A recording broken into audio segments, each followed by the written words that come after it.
How you going, everybody? Another day. So this video is me checking some boards out. I was doing some combos, so CPU, RAM and motherboard. So this is just one of the boards I was testing out, kind of giving you a bit of a guide for it. It's a bit messy, but you should get the gist of what I'm trying to do. If there's any questions, just let me know. I'm going to do an outro on this as well. This is more of an intro just to kind of plant the seed about what I'm actually doing in this video. And you can't see me because I didn't have any cameras to have a recording my face and doing the recording at the same time. So watch this and I'll see you in a jiffy. So what I'm doing here, you can't see my face, but because I'm out of cameras. So what I'm doing, I'm just testing these motherboards. So in here it's got a i7-3770 CPU. This was on the board already. So what I'm going to do is just going to chuck a fan on there. It's got a little bit of heat paste on there, but I don't care about that. It's not going to run long enough to matter. So don't stress about that. As long as it's got some sort of heat sink there. I could just chuck a pad on there, but I'm not going to. I've got drawers full of these, so I might as well use them. So I'm just basically checking if the actual hard drive, the motherboard's working, and also testing. I'm going to put RAM in there, and then if the RAM works, then the RAM stays, sort of thing, and that'll go with the motherboard. So I do a preliminary test. If it all works, then I give it a tidy up, and then give it a second test, take some pictures, and that's it. She's done. So was that a K? I can't remember if it was a K. So if it's a K, you need to run a separate video card, or it won't give you a picture.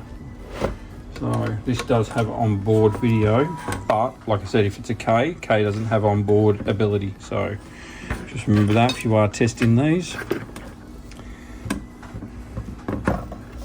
There's probably other versions as well that don't, but in particular, K definitely 100% do not work. Where's our PC? There it is. So board power, main ATX power, and let's see if she turns on. I think is that everything? USB, if it works, we'll need that. See if she goes crackle popple or turns on. I think you've got to be careful of these. You don't want these to get caught up in the fan.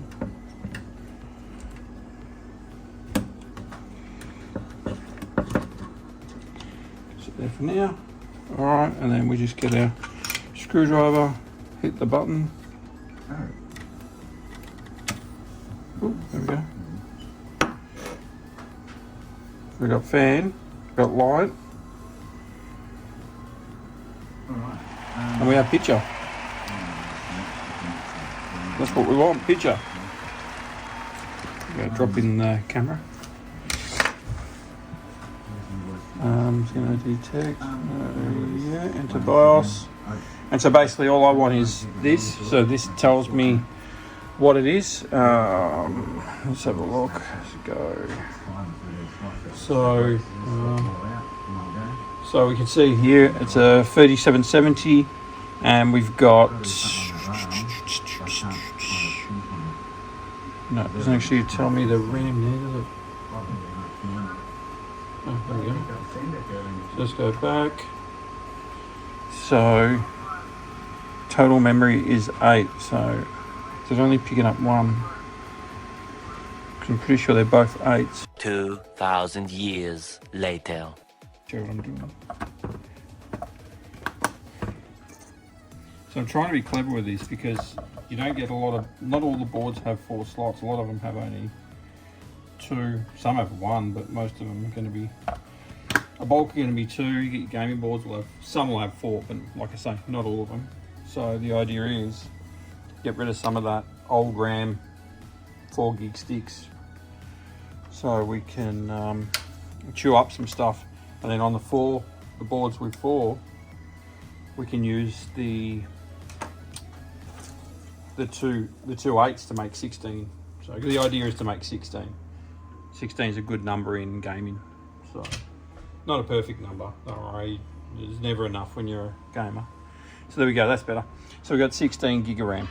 So that's what I want. So we got a i7 3770. So I'm just going to take some pictures. So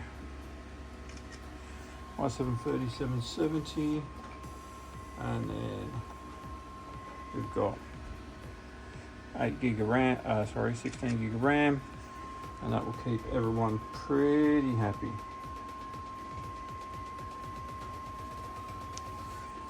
Maybe. You can just try. Alright, shut this down. Meanwhile. Alright, back again. So, hope you enjoyed that presentation. So, a little bit different. I've done it like that before. So, something a bit of fun. I might even do a little bit more of that so I can get across the message a little bit better. Use it. Look, all you need is a power supply and a monitor, and you can test anything. I would suggest to have a graphics card as well, because some motherboards don't output video, and also the other issue is some CPUs, as you saw, if they're a K CPU, they don't have integrated graphics in the chip. That's why they're like a gaming style chip. They're not a standard sort of chip, so you can overclock them and stuff like that. I mean, that's what the K stands for, is for overclocking, but they never came with integrated graphics as well. So as long as you know that. So sorry, I said it so many times in that video. It kind of got a little bit funny. So today, between I haven't listed those motherboards, but I've got 3 that are working with CPU and RAM, 2 that didn't work at all, and yeah, that's it. That's what I've got. So, and then on top of that, I did some laptops today. So I was aiming to try and hit around $4,000 in listings today, or tested, ready to list sort of thing. So I managed to get around about $3,000. So between a couple of MacBooks, about 4 or 5 laptops, and then the motherboards, yeah, around about that. So I've done all the laptops; they're all listed. So I'm not going to do the motherboard tonight. I need a night off. It's 7 o'clock, so I'm just going to close out this video and call it a day. And yeah, any questions about testing motherboards or whatever? And by the way, just when you're testing motherboards, it's all safe. It's all 12 volt. Obviously, don't be silly with the power supply side, but always be careful with making sure you isolate the power, just because you don't want to damage anything, not because you can get hurt. Everything in there is 12 and 5 volt. There might be some other voltages, but overall 12 and 5. We don't want them to join forces, because something in the 5 volt realm will wear it. But so be smart. Don't accidentally leave a screwdriver under the board if you're going to leave it on, test it on a bench. And obviously, if you're unplugging and plugging stuff in, I would generally recommend to actually turn while the power supply is on, or while the motherboard's on, turn the power off at the power point. So just have like a power board there you can switch on and off, and then that'll drain the power from the power supply as well, so you won't get any feedback power. Because you can, sometimes some power supplies, the switches aren't great, and if you've done technical work, you'll know what I'm saying. If you haven't done technical work, then you'll learn the hard way if you don't do it. And RAM's very sensitive for power, so you don't want to be unplugging and plugging in RAM with power in the board. So if you do that, you will probably do some damage to the motherboard or the RAM or both. So and you can actually, I know somebody that actually had a computer and the RAM was slightly out, it was running. They pushed the RAM in and they blew the whole PCIe Express, everything. They blew the video card, the RAM, the motherboard, the CPU, the whole lot had to be replaced. So they literally destroyed the whole PCI Express lane.